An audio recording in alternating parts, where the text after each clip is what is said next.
I'm sure by now the majority of you all have seen how creepy, how perverted, how downright satanic the opening ceremonies for the Olympics were. And man, to be honest with you all, I cannot get the image of that Chomo Smurf, laid out on a dinner platter. I can't get that image out of my mind. I wish I never tuned in, but this is the type of stuff that I do for you all, okay? I watch this stuff. I subject myself to this madness, to this downright evil debauchery. I subject myself to this stuff so you all don't have to. So at the very least, you all can hit that like button on this video. I gotta admit, you guys gotta do better at hitting that like button. Always remember to hit the like button. But yeah, I can't get that image out of my brain.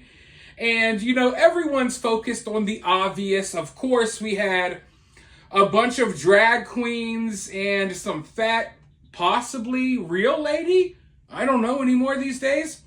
But you got all of these questionable folks up there trying to do a gay reenactment of the Last Supper because they can't help themselves. They have to mock Christianity every chance they get for some reason. Even though these are supposed to be the accepting type, they don't accept Christians. I don't know.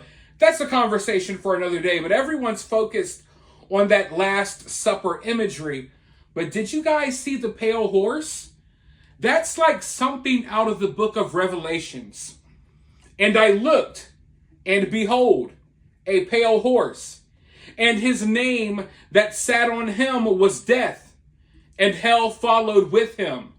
And power was given unto them over the fourth part of the earth to kill with sword, and with hunger, and with death, and with the beast of the earth. So basically, they had this pale horse at the opening ceremonies that was kind of ushering in hell. And all of the demonic beasts are like all of the dudes in dresses and the ladies with beards who are all dancing, gyrating around the place with a bunch of little kids. I mean, if this isn't what the end of days looks like, then I'm scared to know what it actually looks like, because this really looks disturbing to me. It really, really does. But there's a lot of stuff that people haven't noticed yet. And honestly, people are going to be digging and noticing things for weeks, months, maybe even years to come. But there was one small thing that I found kind of alarming.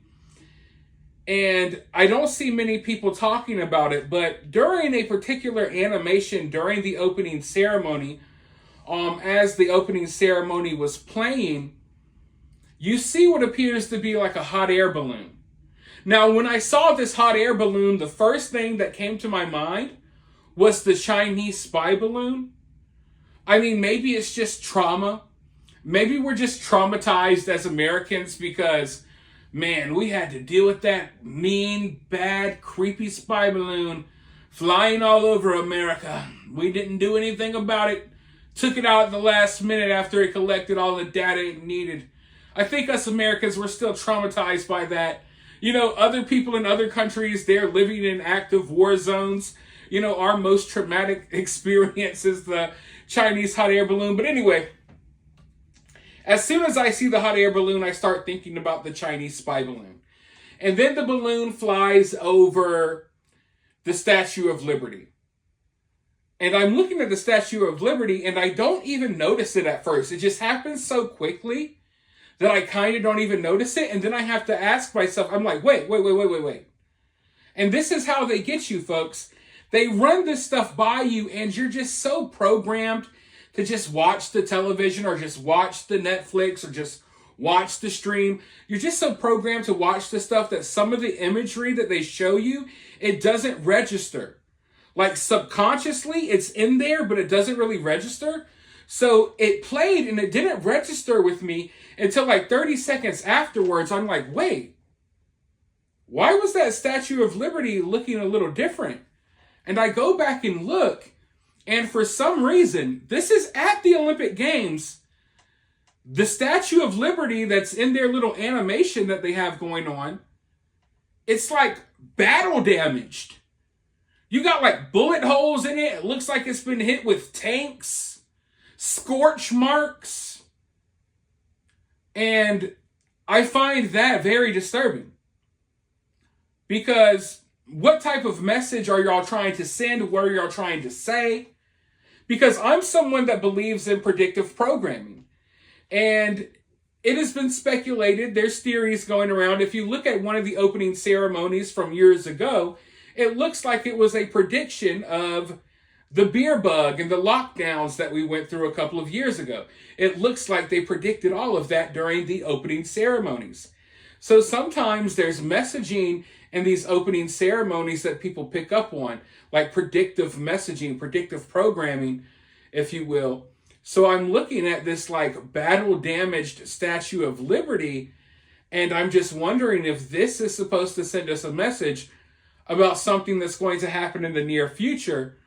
Because what is the excuse for this? What is the point of this? And this comes in a time where we are on the brink of war. And, you know, if this war with Russia does spill out, you know, to be a broader war with Europe and NATO, France is going to be right there in the forefront of a lot of this. And I'm just wondering, like, is this some type of prediction that, you know, shows that, oh, America's going to be in full-fledged war soon? And maybe that's a reach, but I'm just saying, I think it's important that we pay attention to this type of stuff because they include this imagery for a reason.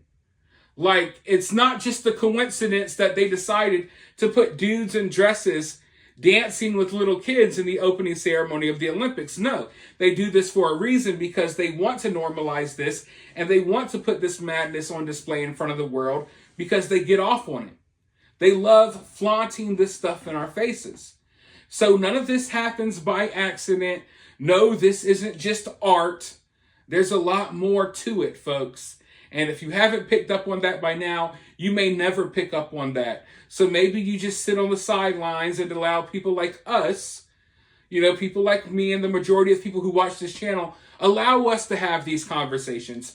Because, you know, a lot of people have proven to be useless when it comes to exposing and fighting back all of this evil wickedness that we see in the world right now. And you know, me personally, it's not like I set out to make a YouTube channel to talk about stuff like this or to help expose stuff like this, but I feel like, you know, I have a platform, therefore I have a responsibility to spread the word and to show people what's going on and to really try to bring as many eyes to what's going on as possible out here. Because there's some really wicked, evil stuff going on. But yeah, I just thought this was interesting. I thought it was an interesting choice of imagery, especially considering the fact that we're moving closer and closer to a broader war over there involving France, involving other members of NATO and Russia. I hope this is not a sign of what's to come.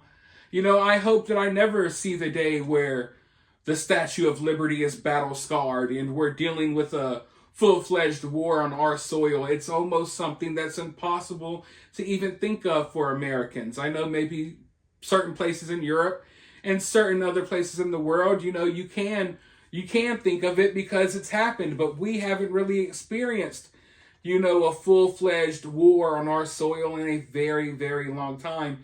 If ever, if you really want to argue that. I mean, the Revolutionary War, it was in many ways another civil war because it was just, you know, us fighting against us in many ways. But that's the conversation for another day. For now, let me know your thoughts about this down in the comments below. While you're down there, hit that thumbs up, hit that subscribe, ring that notification bell, and I'll talk to you all very soon in the next video.